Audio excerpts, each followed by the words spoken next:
Assalamualaikum teman-teman pecinta burung kicau. Selamat datang kembali di Burung Kicau Channel. Jangan lupa terus dukung channel ini agar bisa terus berkembang dan bisa memberikan konten-konten yang lebih menarik dan juga bermanfaat tentunya. Di konten kali ini saya akan bagikan sedikit inspirasi usaha yang menguntungkan buat kalian, yaitu cara mudah dan hemat beternak jangkrik bagi pemula.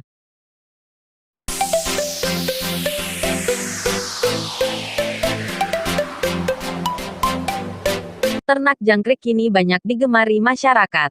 Pasalnya, jangkrik mempunyai pasar bisnis yang lumayan menjanjikan. Banyak orang yang sukses berkat ternak jangkrik. Jangkrik telah dipelihara manusia sejak lama, baik sebagai hewan peliharaan maupun pakan hewan. Ternak jangkrik sudah biasa dilakukan banyak orang. Ternak jangkrik yang dilakukan dalam jumlah besar biasanya digunakan untuk tujuan bisnis pakan hewan peliharaan seperti burung, ikan, dan reptil. Sedangkan ternak jangkrik yang dilakukan dalam jumlah kecil biasanya dijadikan sebagai hobi atau hewan aduan. Cara ternak jangkrik cukup mudah.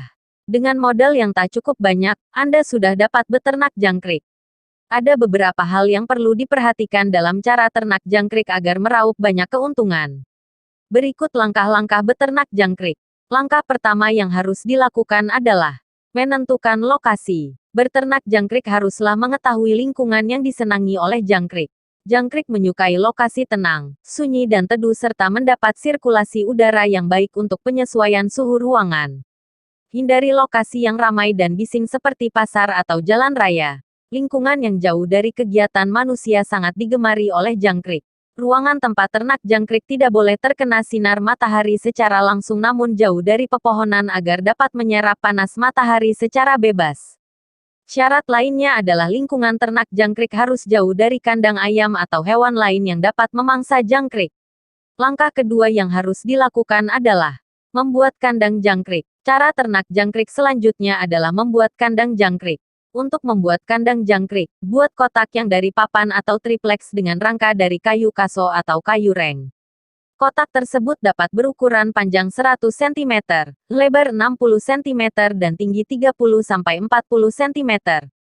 Gunakan lem pada setiap sambungan dan sudut kotak agar jangkrik yang baru menetas tidak keluar lewat celah sambungan karena ukuran jangkrik baru menetas sangat kecil. Untuk bagian permukaan atas harus bisa dibuka tutup dengan menggunakan engsel, sedangkan pada sisi muka dan belakang diberi lubang ventilasi dengan ukuran lubang ventilasi 50 x 7 cm. Posisi lubang sekitar 10 cm dari atas.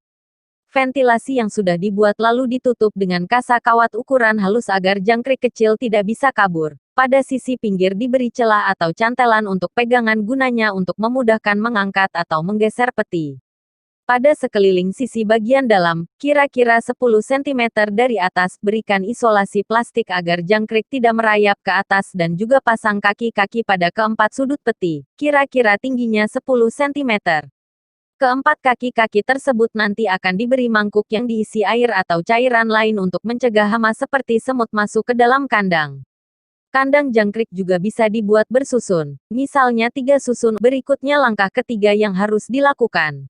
Pembibitan jangkrik. Biasanya untuk bibit jangkrik peternak membeli telur jangkrik dari pengepul.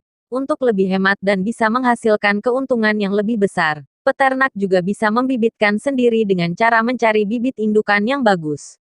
Bibit jangkrik haruslah yang sehat, tidak sakit, tidak cacat dan umurnya sekitar 10-20 hari. Calon induk jangkrik yang baik adalah jangkrik-jangkrik yang berasal dari tangkapan alam bebas, karena biasanya memiliki ketahanan tubuh yang lebih baik. Ciri-ciri calon indukan jangkrik yang bagus adalah sungut atau antena masih panjang, seluruh anggota badan masih lengkap, bisa melompat jauh dan gesit, badan berwarna mengkilap. Jangan pilih jangkrik yang bila dipegang mengeluarkan cairan baik dari mulut maupun duburnya. Induk jantan mengeluarkan derikan yang keras. Permukaan sayap atau punggungnya bergelombang dan kasar. Induk betina ada ovipositor pada bagian ekornya. Ekornya ada 3 bagian tengah merupakan ovipositor. Ukurannya besar. Cara membedakan jangkrik jantan dan betina yang paling mudah adalah melihat ekornya. Jangkrik jantan hanya memiliki 2 helai ekor sedangkan betina terlihat memiliki 3 helai ekor. Sebenarnya ekor bagian tengah adalah ovipositor. Selanjutnya langkah keempat, mengawinkan jangkrik. Tempat untuk mengawinkan jangkrik sebaiknya terpisah dengan tempat pembesaran anakan. Kondisi kandang untuk mengawinkan sebaiknya dibuat agak mirip dengan habitat jangkrik di alam. Dinding kandang bisa diolesi tanah liat, semen putih serta diberi daun-daun kering, seperti daun jati, daun pisang atau serutan kayu. Jangkrik yang akan dikawinkan harus berasal dari spesies yang sama. Bila indukan jantan dan betina berbeda spesies, perkawinan tidak akan terjadi. Untuk mengawinkan jangkrik, masukkan indukan betina dan jantan dengan perbandingan 10:2. Dalam kandang perkawinan, siapkan bak pasir atau tanah sebagai tempat peneluran. Selama masa perkawinan, jangkrik jantan akan mengeluarkan suara derik terus-menerus. Jangkrik betina yang telah dibuahi akan bertelur. Telur biasanya diletakkan dalam pasir atau tanah. Telur jangkrik akan menetas setelah 7-10 hari, terhitung sejak perkawinan. Maksimal 5 hari setelah induk betina bertelur. Sebelum menetas, pisahkan telur-telur tersebut. Hal ini untuk menghindari si induk memakan telurnya sendiri. Langkah kelima atau langkah terakhir yang harus dilakukan adalah proses pemeliharaan dan pembesaran. Pada proses pembesaran, jangkrik diberi pakan yang cukup baik. Pakan tersebut dapat berupa pakan pelet buatan Astrik dan sayuran, wortel, gambas, daun katuk, daun pepaya, sawi, dan lainnya. Pemberian sayuran pada jangkrik mengikuti ketentuan berikut: masa pertumbuhan hari pertama sampai ke-10 sebanyak 2 kali per hari, hari ke-11 sampai ke-30, 1 kali atau 2 hari, dan masa pertumbuhan lebih dari 30 hari tidak diberi pakan sayur. Hal ini terus dilakukan secara rutin hingga sampai waktu pemanenan jangkrik. Demikian sedikit ilmu yang bisa admin bagikan. Semoga bermanfaat buat kalian dan semoga kalian bisa menjadi peternak jangkrik yang sukses. Salam sukses selalu dari Burung Kicau Channel. Terus dukung channel ini, agar dapat terus membuat konten-konten terbaru yang lebih bermanfaat. Terima kasih.